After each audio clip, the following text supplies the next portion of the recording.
Welcome to the Aging Boomers.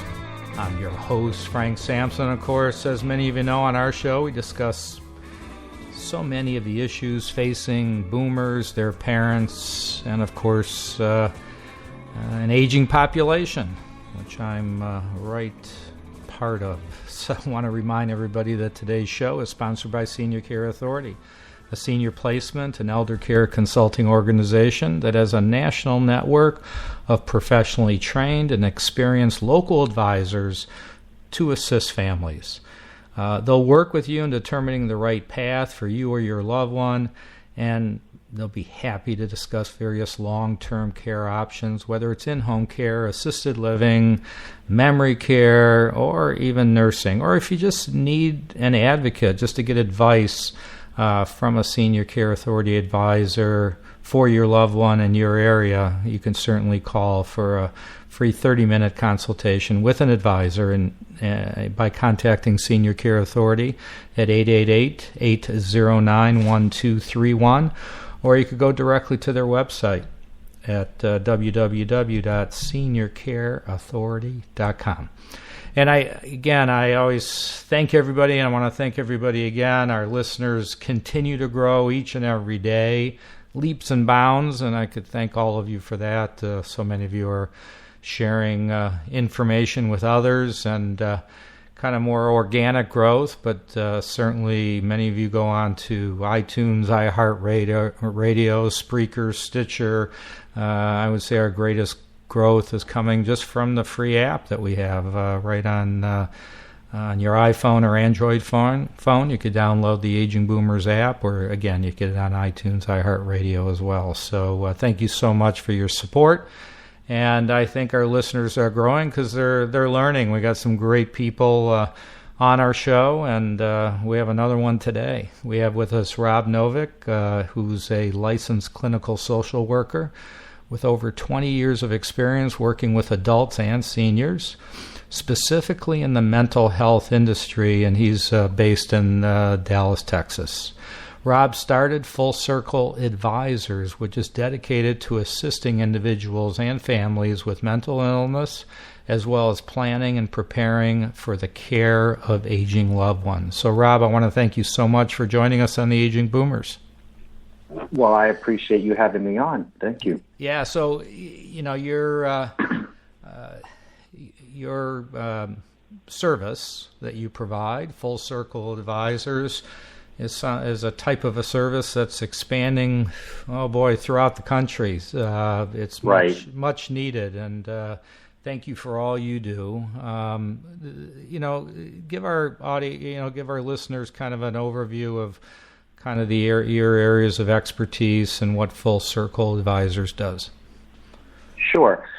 So Full Circle Advisors is a organization where we work with, sometimes it's with the aging person themselves, but a lot of times it's the adult caregivers, the adult children who are going to be ultimately responsible and be heavily involved in the care of, we'll just say in this case, their mother as they get older. And unfortunately, throughout my career working in hospitals and wherever else, that so many families are either poorly prepared or not prepared at all as to what the financial responsibilities and the financial information and legal information and the medical documents, legal documents, what their mother's wishes are, as when they do pass. But what we do is, my first initial appointment and meeting with the families is to really get a better idea as to who all are the people who may be involved in the care of someone as they get older. And they don't necessarily even have to be in the same city. They can be on the other side of the country, or they could even be in the other side of the U.S. or in another country. So there's caregiving takes on various different faces and ways of providing care. And through about a 90 to 100-day process, we go from, okay, these are the potential players, to at the very end, there's going to be a portfolio, a booklet that's going to have all of the financial, medical, legal documents, all of the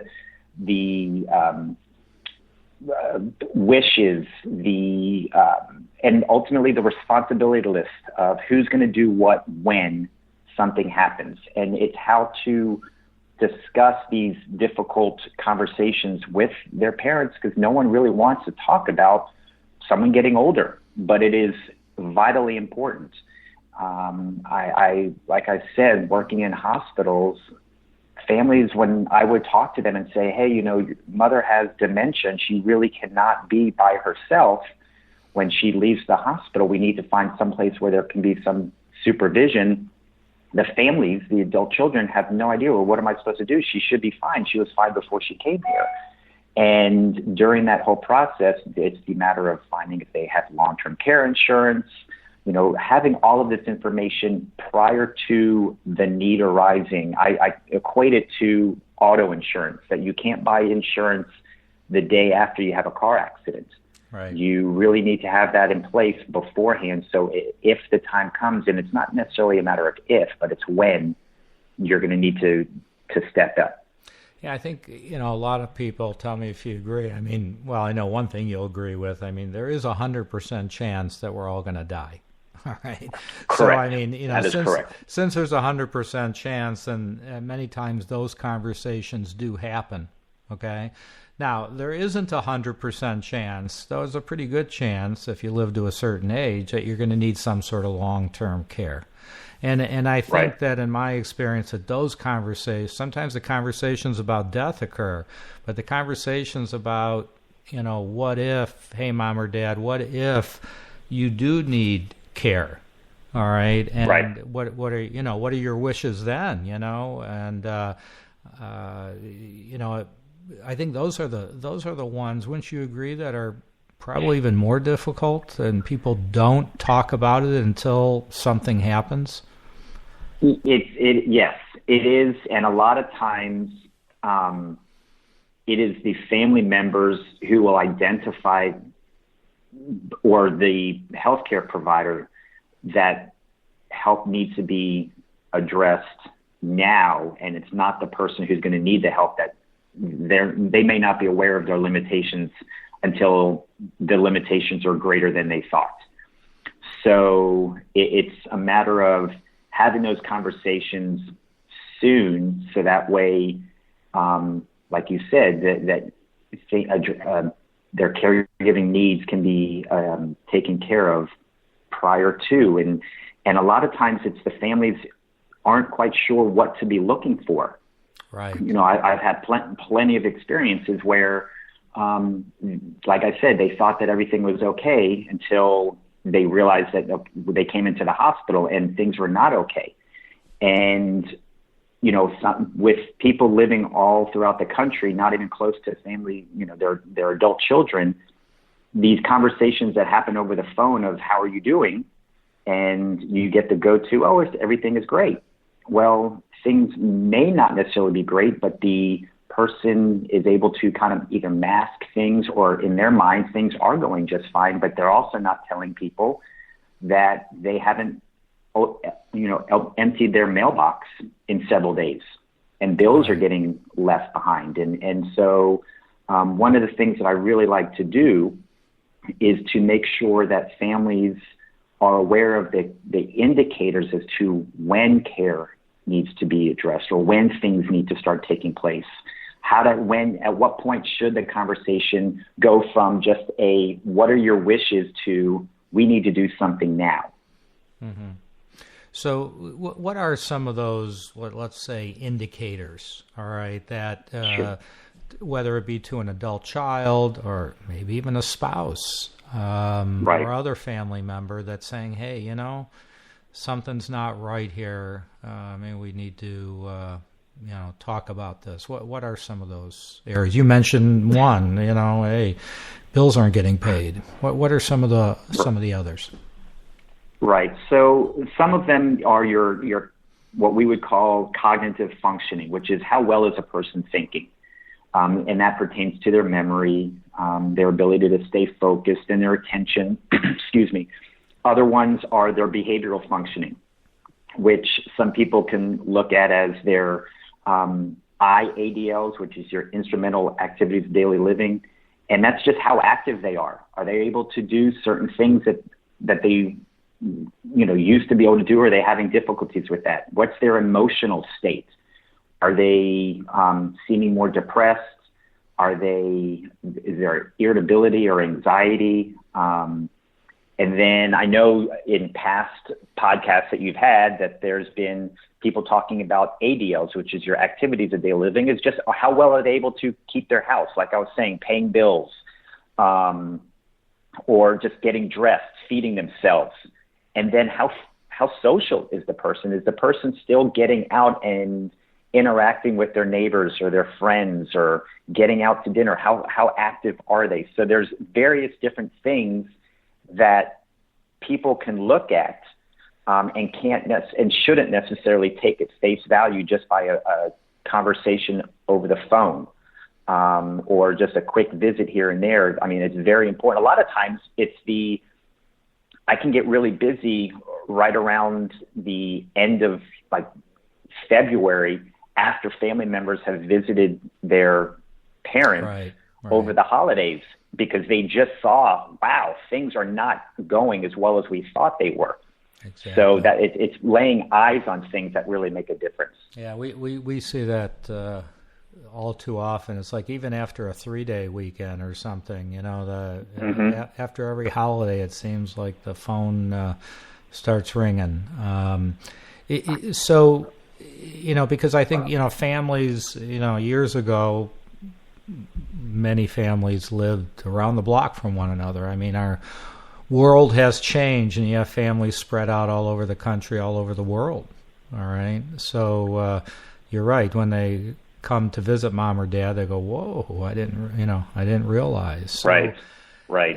So when they either see or hear, and you could also, I guess maybe discussing, having conversations over the phone for that, in a sense, long distance caregiver or that adult child that doesn't live near mom or dad.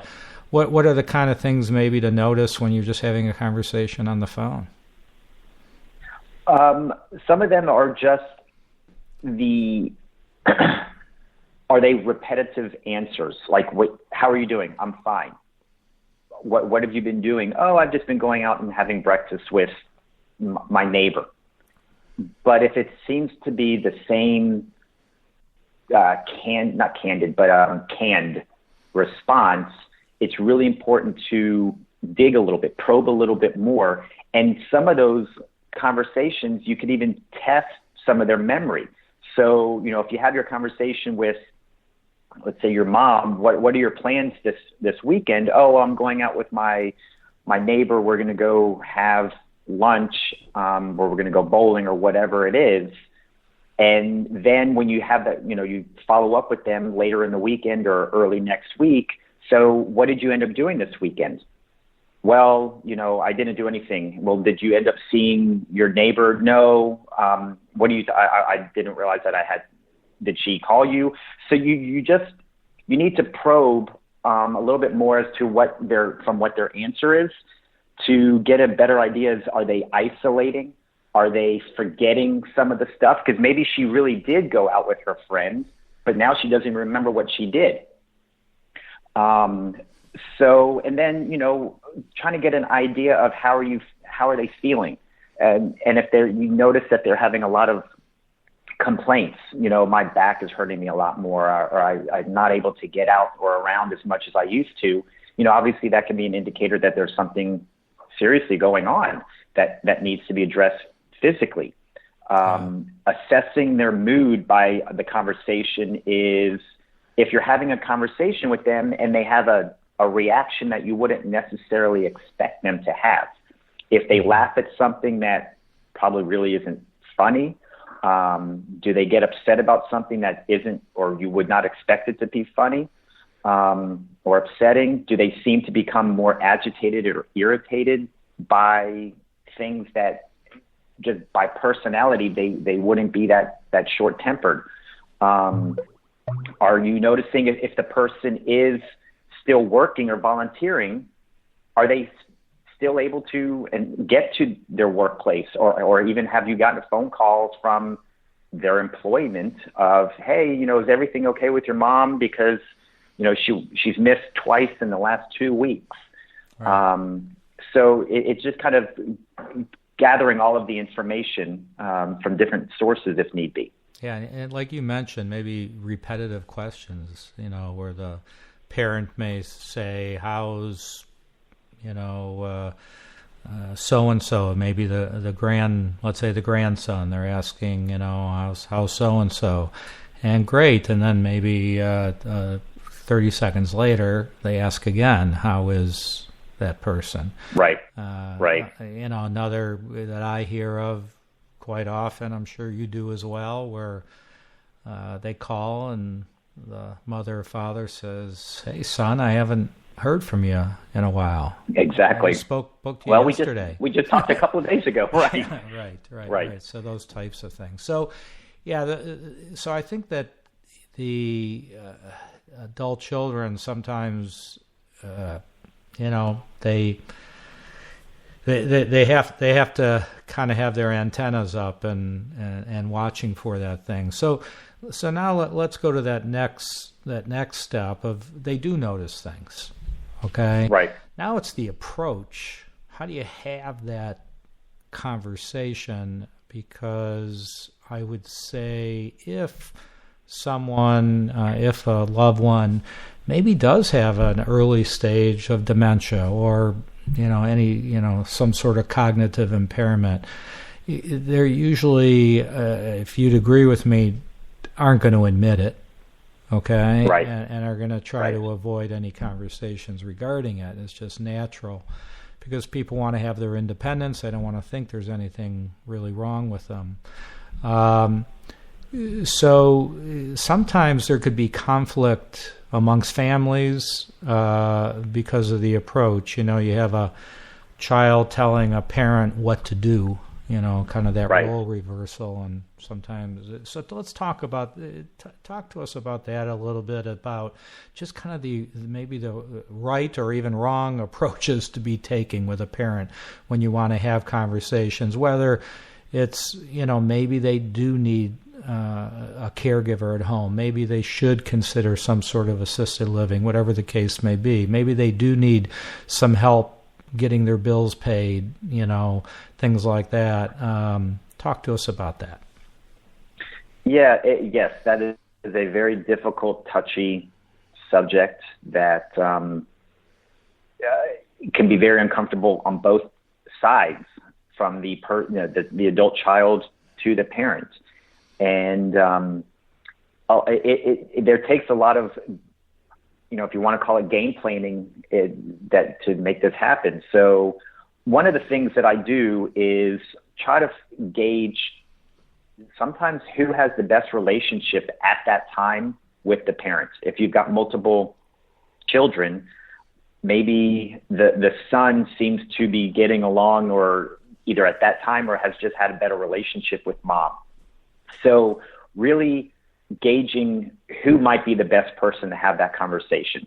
And sometimes mom doesn't want to listen to a parent, but thinks that their doctor hung the moon and will only take information and guidance from their doctor.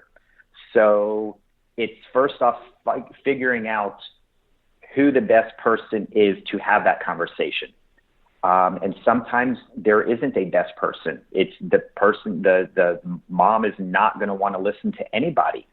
And in that case, or really either case, it's without being accusatory or saying that there's a major problem that needs to be addressed. You can come at it as a more of a, just a back and forth of, hey mom, I noticed that, when I came over the other day, there was a lot of stuff stuffed into your mailbox. Have you been able to check your mailbox recently? Oh no, the mailman must have just dropped that off. Well, it just seems like there's some letters that have been sitting there. And so you just start to identify some of the things and bring it to their attention that are concerning to you. Or sometimes what you can do is, now that I have children of my own, I've really started to think about my own stuff that I want to get into place, all of my legal documents. Can you tell me where are your documents, just so that way I can make sure that your wishes are taken care of as you get older. But when it comes to needing to take immediate steps, yes, sometimes it may not necessarily be the most inviting conversation that either person wants to have. But if it's just a matter of identifying areas that you have seen, and you can say, this is a little concerning to me. Your neighbor, whoever, just said that she hasn't seen you outside walking around in a while. Is everything okay? Because I'm really concerned. I want to make sure that your needs are being met. And when I was over here, there wasn't a lot in your refrigerator. Are you not able to get to the grocery store? What can we do to make sure that you are being taken care of? And if, while everything is fine, well, I'm sure that things are fine, but I want things to be better. And trying to minimize the amount of potential conflict is vitally important to keep those lines of communication in place. Mm-hmm. But it doesn't always, every situation, unfortunately, is different. One family, the way they want things to be done and how they can get it done is very different from, family B.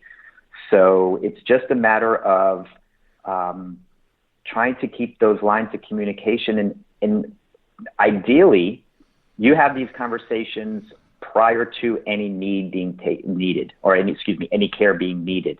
Right. Because I started to open that door, so that way, when care does need to be involved, you can say, Mom, we had discussed when the doctor had identified blank that there may be some need, or when I came over here last time that there was some things that were still left in the kitchen sink, which is very unlike you, that we might want to start looking at some things. This was from a previous conversation we had.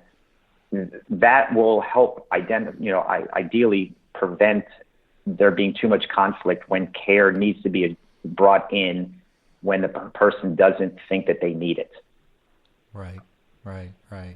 Yeah, and I think that you brought up a good point when you first started discussing this, and that is maybe identify one of the family members who may have maybe just a stronger relationship with mom or dad. Maybe they see them more often, whatever the case may be.